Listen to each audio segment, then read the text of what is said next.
It's raining outside again. And it's supposed to rain all day. Hey, this is a good time to tell you guys things to do on a rainy day. Yep. Welcome to RV America's 1 minute tip. Here we go.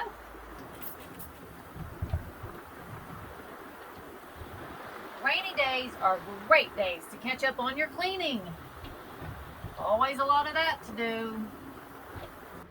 Rainy days are perfect days to break out your map and your computer and plan that next adventure. So rainy days are great days to do food prep. It's a time when you can I'm gonna make a beef stew here today, and then what we don't eat for dinner tonight, I'm gonna freeze it. And later when we're out running around and we come back, it's all ready. Rainy days are great days to play games. Rummy, I win again. Rainy days are great days to catch up on your journaling. I like to fill in my book.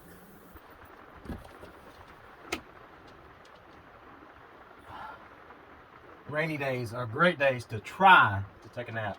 Just focus on the word try when you got someone like Lynn around. Stop your whining. Can you catch that light?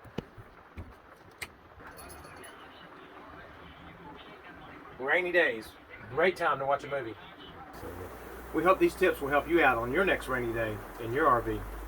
Yeah, and if you know of something that we've missed, put it in the comments below because we could sure use some more tips. Until next time, God bless and many safe travels. And go RV America.